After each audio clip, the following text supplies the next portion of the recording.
Hello viewers, welcome to HNX Academy. Previous lectures में असां magnetism, electromagnetism जे बुनियाद ते कम कंदड़ मुख्तलिफ डिवाइसिस के डिस्कस कयोसीं।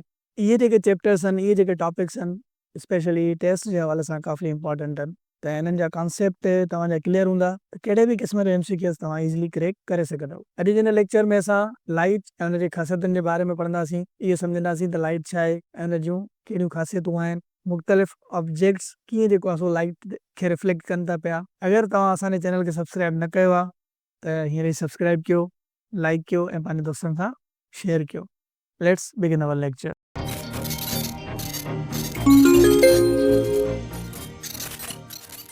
Light is a form of energy that allows us to see things. Light energy जी हिकिड़ो फॉर्म आहे जेको बेसिकली असांखे शयुनि खे ॾिसण में मदद करे थो पियो। कीअं थो ॾिसण में मदद करे? उहो थ्रू रिफ्लेक्शन। कंहिं बि शइ ते लाइट पवे थी पई, उतां रिफ्लेक्ट थी जॾहिं असांजे अखियुनि में पवे थी ऐं असांजे अखियुनि मां वापसि जॾहिं हुन शइ खे स्ट्राइक करे थी त असांखे ख़बर पवे थी त हीअ फलाणी शइ आहे। त लाइट छा आहे? फॉर्म ऑफ एनर्जी आहे जेका बेसिकली असांखे शयुनि खे ॾिसण में मदद करे थी पई। हाणे लाइट जे बारे में ॿ नज़रिया आहिनि। त लाइट पार्टिकल बि आहे ऐं लाइट वेव भी आहे। छो त लाइट जॾहिं ट्रेवल करे थी उहा as an electromagnetic wave travel थी करे। ऐं लाइट पार्टिकल भी आहे त जेके असां फोटान चऊं था। Light behave as a particle, त पार्टिकल जी शक्ल में उहा ट्रेवल करे थी पई। ऐं लाइट हमेशह स्ट्रेट लाइन में ट्रेवल कंदी आहे। ऐं स्ट्रेट लाइन में ट्रेवल करण वारी ख़ासियत खे असां चऊं था रेक्टिलीनियर प्रोपेगेशन। रेक्टिलीनियर प्रोपेगेशन जो मतिलबु आहे त लाइट स्ट्रेट लाइन्स में ट्रेवल करे थी पई।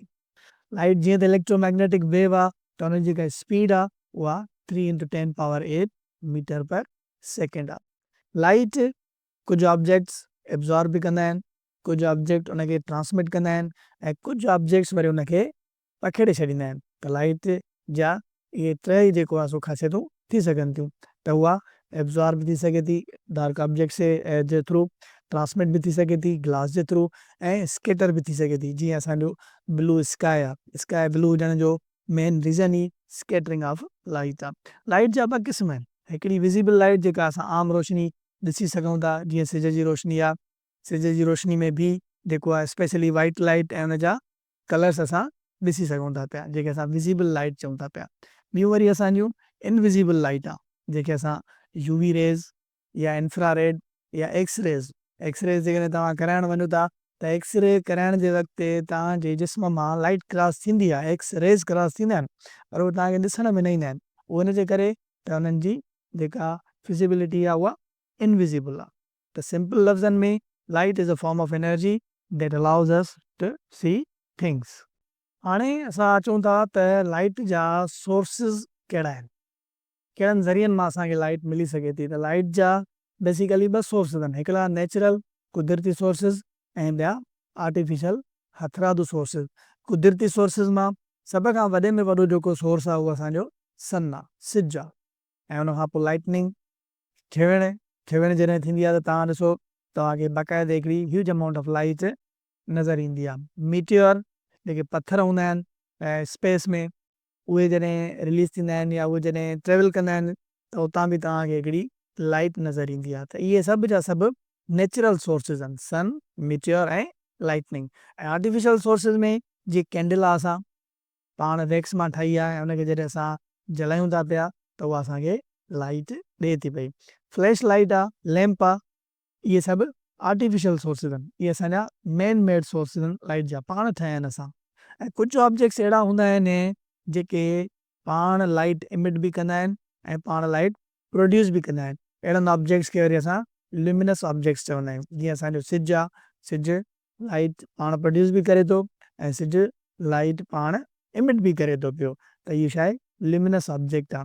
फायर फ्लाइज़ आहिनि जेके पाण रोशनी, जुगनू जेके असां चवंदा आहियूं, त जुगनू रोशनी छॾींदो वेंदो आहे। त इहो बि नेचुरल सोर्स आहे ऐं ल्यूमिनस ऑब्जेक्ट आहे, छो त पाण मुरादो थो जनरेट करे, ॿिए कंहिंजी लाइट नथो चुराए। अहिड़े नमूने सां अहिड़ा ऑब्जेक्ट्स जेके पंहिंजी लाइट प्रोड्यूस न करे सघनि बल्कि ॿियनि जी लाइट जेका इमिट थिए थी उन्हनि खे रिफ्लेक्ट कराइनि, उन्हनि खे वरी असां नॉन ल्यूमिनस ऑब्जेक्ट्स चवंदा आहियूं। जीअं कोई भी मिसाल जे तौरु असांजो कमरे में फर्नीचर वग़ैरह पियो आहे, बुक्स पिया आहिनि, त उन्हनि ते जॾहिं लाइट पवे थी पई त बुक्स जी पंहिंजी लाइट त कोन्हे, उहे बेसिकली छा था कनि, ॿिए कंहिंजी लाइट जेको आहे सो रिफ्लेक्ट था कनि। त अहिड़े क़िस्म जे ऑब्जेक्ट्स खे असां चऊं था नॉन लिमिनस ऑब्जेक्ट्स।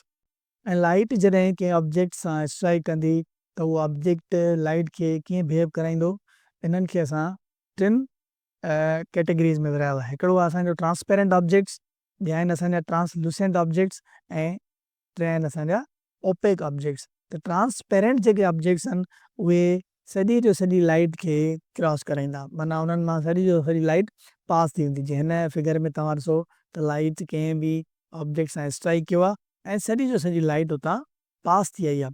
त अहिड़े क़िस्म जा ऑब्जेक्ट्स जिन मां सॼी जो सॼी लाइट पास थी वञे, अहिड़े क़िस्म जे ऑब्जेक्ट्स खे असां ट्रांसपेरेंट ऑब्जेक्ट्स चऊं था पिया। जीअं मिसाल आहे ग्लास, त ग्लास खे जॾहिं असां लाइट हणूं था पिया ऐं क्लियर प्लास्टिक, त उन्हनि खे जॾहिं असां लाइट हणूं था पिया त सॼी जो सॼी लाइट उन्हनि ऑब्जेक्ट्स मां क्रॉस करे थी वञे।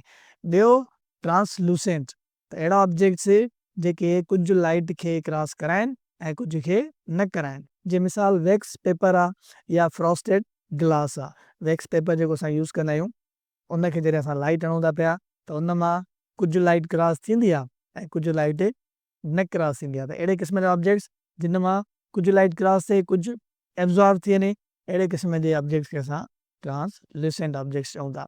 ऐं टी जेका कैटेगरी आहे उहा आहे असांजी ओपेक ऑब्जेक्ट्स जी।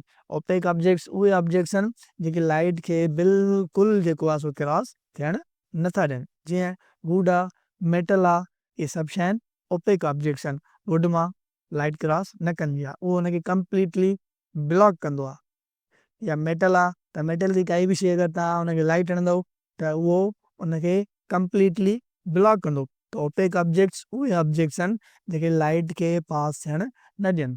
हाणे शेडो, पाशो जेको ठहे थो उहो कीअं थो ठहे, त तव्हांखे ॿुधायोसीं त लाइट जेको आहे हमेशह स्ट्रेट लाइन में ट्रेवल करे थी पई, ऐं जॾहिं की ऑब्जेक्ट सां स्ट्राइक करे थी पई त हुन ऑब्जेक्ट खां रिफ्लेक्ट करे जेको आहे सो तव्हांजे अखियुनि ताईं पहुचे थी पई ऐं हुन ऑब्जेक्ट जो इमेज तव्हांजे अखियुनि में ठहे थो पियो। पर जेकॾहिं लाइट खे ओपेक ऑब्जेक्ट जे अॻियां अची वञे, हाणे ओपेक ऑब्जेक्ट छा आहे, उहो ऑब्जेक्ट आहे जेको लाइट खे ब्लॉक करे थो पियो। त ओपेक ऑब्जेक्ट जे अॻियां जॾहिं लाइट थी अची वञे त लाइट ब्लॉक थी वञे, ऐं ब्लॉक थियण सां छा थो थिए, उन जे अपोज़िट साइड ते उनजो शेडो थो ठहे।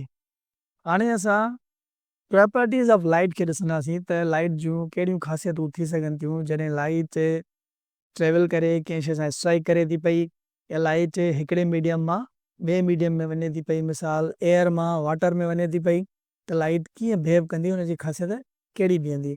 उन्हनि में सभ खां पहिरीं आहे रिफ्लेक्शन ऑफ लाइट, माना लाइट जी मोट खाइणु।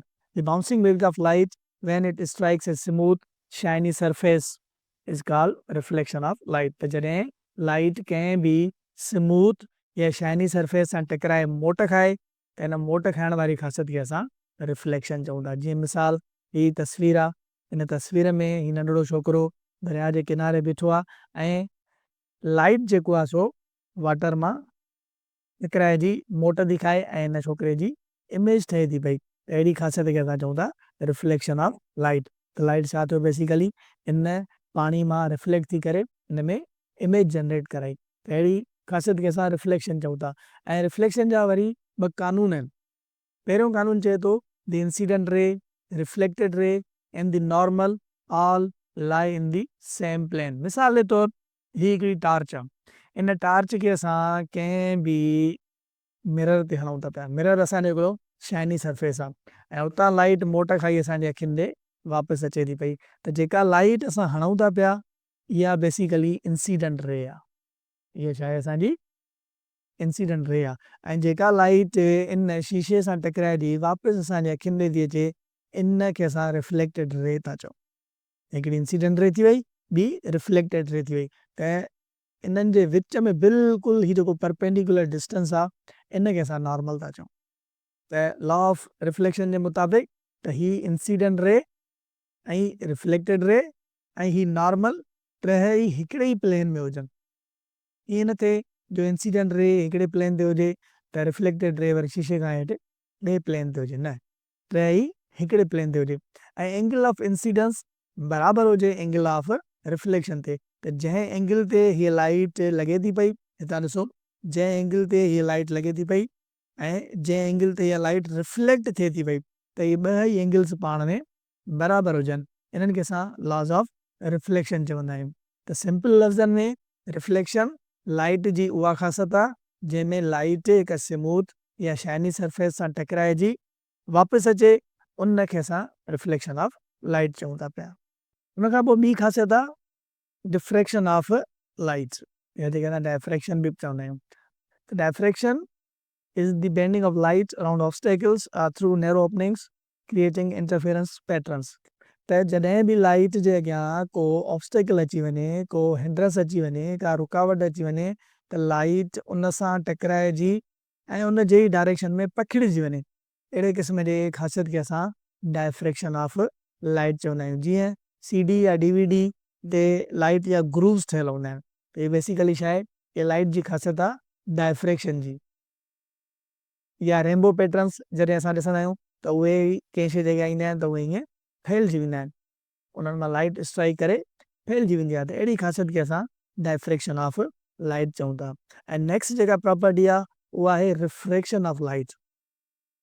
रिफ्रैक्शन माना मुड़ी वञनि, त लाइट जॾहिं हिकिड़े मीडियम मां ॿिए मीडियम में ट्रेवल करे त लाइट पंहिंजो डायरेक्शन चेंज करे वञे, इन डायरेक्शन चेंज करण वारी ख़ासियत खे असां रिफ्रैक्शन ऑफ लाइट चऊं था। डेफिनेशन में बि इहो थो चवे, the bending of light as it passes from one medium to another with different optical density. त जॾहिं हिकिड़े मीडियम मां ॿिए मीडियम में ट्रेवल करे त पंहिंजो डायरेक्शन चेंज करे वञे। अक्सर तव्हां ज़िंदगी में ही ऑब्ज़र्व कयो हूंदो त पाणी में रखियल पेंसिल तव्हांखे टेड़ी लॻंदी आहे, मथां सिधी, हेठां ईअं लॻंदो आहे त पेंसिल भॻल आहे, पर इहा पेंसिल भॻल न हूंदी आहे, ये बेसिकली रिफ्रैक्शन ऑफ लाइट जे करे तव्हांखे ईअं फील थींदो आहे त इहा पेंसिल भॻल आहे। छो त पेंसिल जो हिकु हिसो मथे पाणी खां मथे आहे, हवा में आहे, एयर में आहे, ऐं ॿियो हिसो हेठि पाणीअ में आहे। त एयर मां जॾहिं लाइट वाटर में थी अचे त उहो बेसिकली छा थी करे, पंहिंजो डायरेक्शन चेंज थी करे वे, ऐं न डायरेक्शन चेंज करण वारी ख़ासियत खे असां रिफ्रैक्शन ऑफ लाइट चवंदा आहियूं। त रिफ्रैक्शन ऑफ लाइट सां बि वरी ॿ जेको आहे सो लॉस रिलेटेड आहिनि। हिकिड़ो लॉ आहे त इंसिडेंट रे, रिफ्रैक्टेड रे ऐं नॉर्मल सभई जेको आहे सो सेम प्लेन ते हुजनि, ऐं ॿियो speed of light in vacuum ऐं speed of light in other medium, उन्हनि ॿिन्हिनि जो जेको रेशो आहे उहो हमेशह जेको आहे सो कांस्टेंट रहे थो, ऐं उन रेशो खे असां रिफ्रैक्टिव इंडेक्स चवंदा, जेके असां एन सां ज़ाहिर कंदा आहियूं। त एन बराबरि आहे speed of light in vacuum divided by speed of light in any other medium।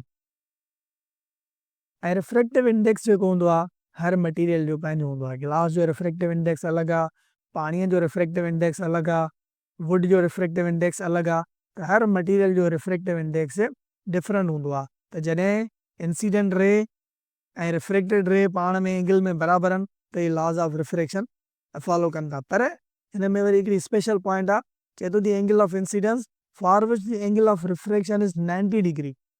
त अहिड़ी एंगल ऑफ रिफ्रैक्शन जंहिं ते एंगल ऑफ इंसिडेंस 90 डिग्री जे बराबरि हुजे, एग्ज़ैक्ट परपेंडिकुलर हुजे, 90 डिग्री जे बराबरि हुजे, उन खे असां वरी चवंदा आहियूं क्रिटिकल एंगल। ऐं इहा क्रिटिकल एंगल वरी मुख़्तलिफ़ एप्लीकेशंस में कमु थी अचे, जीअं असांजो टोटल इंटरनल रिफ्लेक्शन। ऐं टोटल इंटरनल रिफ्लेक्शन वरी काफ़ी डिवाइसिस ऐं मटीरियल्स में कमु थो अचे, जंहिंजी वॾी में वॾी जेका मिसाल आहे उहा असांजी ऑप्टिकल फाइबर आहे, जंहिंजे ज़रिए तव्हां इंटरनेट यूज़ कयो था पिया, उन ऑप्टिकल फाइबर में लाइट ट्रेवल करे थी पई, ऐं उहा light basically total internal reflection जो प्रिंसिपल फॉलो कंदे ट्रेवल करे थी पई। त रिफ्रैक्शन ऑफ लाइट, लाइट जी उहा ख़ासियत आहे जंहिंमें लाइट हिकिड़े मीडियम मां ॿिए मीडियम में जॾहिं ट्रेवल करे त पंहिंजो डायरेक्शन चेंज करे छॾे, उन ख़ासियत खे असां रिफ्रैक्शन ऑफ लाइट चऊं था पिया। उन खां पोइ नेक्स्ट प्रॉपर्टी आहे एब्जॉर्प्शन ऑफ लाइट, लाइट जो जज़ब थियणु, the process where light energy is absorbed by a material either converted to heat or other forms of energy। त एब्जॉर्प्शन ऑफ लाइट हिकिड़ो अहिड़ो प्रोसेस आहे जंहिंमें लाइट एब्जॉर्ब थी वञे मटीरियल जे अंदरि। जीअं असांजा कारा कपिड़ा आहिनि, उहे मोस्टली जेका लाइट आहे उहा एब्ज़ॉर्ब करे वेंदा आहिनि, इन करे असांखे हॉट बि फील थींदो आहे। या क्लोरोफिल आहे उहो सॼी जो सॼी रेड या ब्लू लाइट एब्ज़ॉर्ब करे ऐं सिर्फ़ु ग्रीन खे रिफ्लेक्ट कराईंदो आहे, इन करे उहो असांखे साओ नज़र ईंदो आहे। नेक्स्ट ख़ासियत आहे ट्रांसमिशन। त लाइट हिकिड़े मीडियम मां ॿिए मीडियम में ट्रांसमिट थी वञे। जीअं असां ट्रांसपेरेंट मटीरियल्स पढ़ियासीं त ट्रांसपेरेंट मटीरियल्स उहे मटीरियल्स आहिनि जिन मां लाइट टोटली पास थी वञे, माना हुन में न स्केटर थिए न हुन में एब्ज़ॉर्ब थिए, त अहिड़े क़िस्म जे प्रोसेस खे ट्रांसमिशन चइबो आहे। या ट्रांसल्यूसेंट मटीरियल हुया, उन्हनि में लाइट थोड़ी पास थिए पई ऐं थोड़ी या स्केटर थिए पई या एब्ज़ॉर्ब थिए पई, त अहिड़े प्रोसेस खे असां ट्रांसमिशन ऑफ लाइट चवंदा आहियूं। ऐं आख़िरी जेका ख़ासियत आहे उहा आहे स्केटरिंग, पखिड़िजी वञनि, फैलिजी वञनि। त here the redirection of light by particles in its path, त डायरेक्शन चेंज करे वञनि, ॿिए डायरेक्शन में हलिया वञनि। जॾहिं लाइट ट्रेवल करे हुनजे पाथ में को पार्टिकल अची वञे, जीअं असांजे एटमॉस्फेयर में डस्ट पार्टिकल्स आहिनि, जॾहिं लाइट उन्हनि डस्ट पार्टिकल्स सां स्ट्राइक करे थी त उहा स्केटर थी वञे, फैलिजी थी वञे। उन्हनि में ॿिया सभई कलर असांखे नज़र नथा अचनि, सिर्फ़ु ऐं सिर्फ़ु ब्लू थो नज़र अचे। इहो ई रीज़न आहे स्केटरिंग ऑफ लाइट, जो असांजो जेको स्काई आहे उहो असांखे ब्लू नज़र ईंदो आहे। टाइप्स ऑफ रिफ्लेक्टिंग सरफेसिस, त लाइट जॾहिं कंहिं बि सरफेस सां स्ट्राइक कंदी त उहा सरफेस लाइट खे कीअं वापसि मोट खाराईंदी। जेके बि रेज़ ऑफ लाइट अचनि था पिया, या त उन्हनि खे सिधो मोटाईंदी या वरी उन्हनि खे स्केटर कराईंदी। त इन जे बुनियाद ते असां वरी रिफ्लेक्टिंग सरफेस जे टाइप्स खे कैटेगराइज़ कयो आहे। हिकिड़ा आहिनि असांजा स्मूथ एंड शाइनी सरफेसिस, त अहिड़ा सरफेसिस जिन में लाइट जॾहिं स्ट्राइक करे त बिल्कुलु जेको आहे सो पैरेलली सिधे फॉर्म में जेको आहे सो रिफ्लेक्ट करे। अहिड़े क़िस्म जी रिफ्लेक्शन खे असां रेगुलर या स्पेक्युलर रिफ्लेक्शन बि चऊं था। जीअं असांजो मिरर आहे, काम वाटर आहे या पॉलिश्ड मेटल आहे, इन्हनि ते जॾहिं लाइट पवे थी पई त लाइट बिल्कुलु रेगुलर पैटर्न में जेको आहे सो रिफ्लेक्ट करे थी पई। जीअं हिन इमेज में तव्हां ॾिसो त लाइट बीम्स सिधा अचनि था पिया ऐं सिधा ई वापसि रिफ्लेक्ट थियनि था पिया। त अहिड़े क़िस्म जे रिफ्लेक्शन खे असां रेगुलर रिफ्लेक्शन चऊं था। ॿिया आहिनि रफ आर अनइवन सरफेसिस, त अहिड़ा मटीरियल्स, अहिड़ा सरफेसिस जिन ते जॾहिं लाइट स्ट्राइक करे त उहे रेगुलर पैटर्न में वापसि न अचे। जीअं हिते ॾिसो बीम ए आहे, जॾहिं इहो रिफ्लेक्ट थो थिए त हिन जो डायरेक्शन स्केटर थियल आहे। बीम बी आहे, उहो बि स्ट्रेट वे में रिफ्लेक्ट नथो करे। त अहिड़े क़िस्म जे रिफ्लेक्शन खे असां वरी डिफ्यूज़्ड, इरेगुलर या स्केटर्ड रिफ्लेक्शन चऊं था पिया। जीअं पेपर आहे, वुड आहे, वॉल आहे, इहे सभु जा सभु रफ या अनइवन सरफेसिस आहिनि, इन्हनि ते डिफ्यूज़्ड रिफ्लेक्शन थिए थी पई।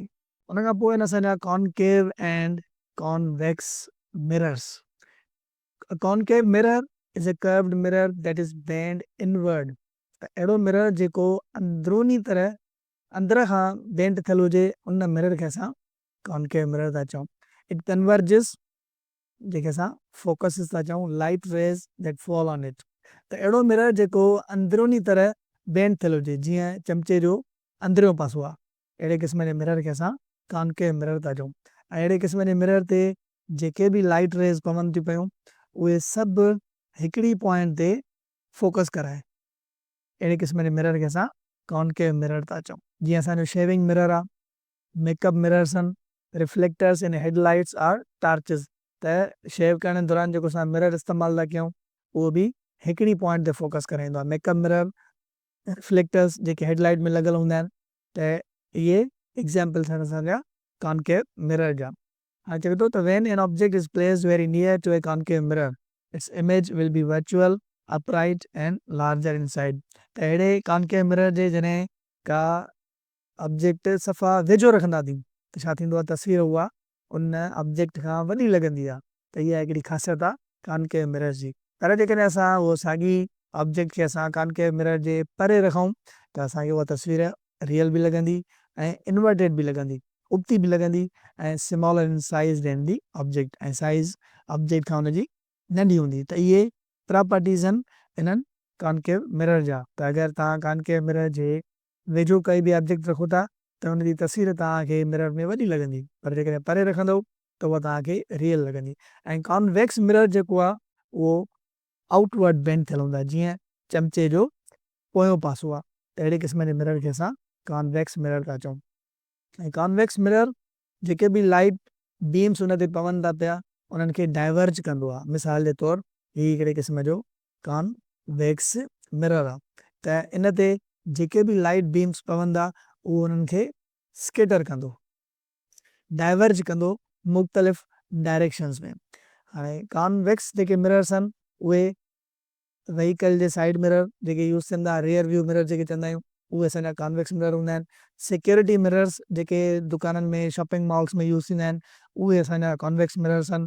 Road side traffic mirrors, road signal ते जेके साइड सां ट्रैफिक खे मॉनिटर करण जे लाइ मिरर्स लॻल हूंदा आहिनि उहे असांजा कॉन्वेक्स मिरर्स आहिनि। ही कुझु एग्ज़ाम्पल्स आहिनि कॉनकेव ऐं कॉन्वेक्स मिरर जा। कॉनकेव मिरर असां पढ़ियोसीं त उहो मिरर जेको अंदरूनी तरह बेंड थियल हुजे, जीअं चमचे जो अंदरियो पासो हूंदो आहे। ऐं कॉन्वेक्स मिरर असां पढ़ियोसीं त उहे मिरर्स जेके ॿाहिरे पासे मुड़ियल हुजनि उन्हनि खे असां कॉन्वेक्स मिरर था चऊं। ही कन्वर्ज पियो करे, मीन्स हिकिड़ी जॻह ते फोकस पियो कराए ऐं ही लाइट खे डाइवर्ज पियो करे, मुख़्तलिफ़ डायरेक्शन्स में हलाए पियो। कॉनकेव मिरर जा कुझु मिसाल मेकअप मिरर आहे, जीअं तव्हां तस्वीर में ॾिसो हीअ माई मेकअप वारो मिरर खणी बीठी आहे। टेलीस्कोप आहे, टेलीस्कोप में कॉनकेव मिरर यूज़ थींदो आहे। ही हेडलाइट आहिनि, हेडलाइट में जेके हेडलाइट टार्चिस या फ्लैशिस यूज़ थींदा आहिनि उहे बेसिकली कॉनकेव मिरर्स हूंदा आहिनि। ऐं कॉन्वेक्स मिरर में ही गाॾीअ जो रियर व्यू मिरर आहे त इहो कॉन्वेक्स मिरर आहे। ऐं ही ट्रैफिक मॉनिटरिंग जे लाइ जेके असां मिरर्स लॻाईंदा आहियूं इहे बि असांजा कॉन्वेक्स मिरर हूंदा आहिनि। सिक्योरिटी मॉल में ही हमरा नज़र थो अचे शीशे में, सिक्योरिटी मॉल में या शॉपिंग मॉल्स में या शॉप्स ते जेके मिरर्स लॻल हूंदा आहिनि इहे बि बेसिकली असांजा कॉन्वेक्स मिरर्स हूंदा आहिनि। नेक्स्ट लेक्चर में असां डिस्पर्शन ऑफ लाइट डिस्कस कंदासीं त लाइट कीअं डिस्पर्स थिए थी, रेनबो 7 कलर कीअं ठाहे थो पियो। Thank U for watching, stay tuned.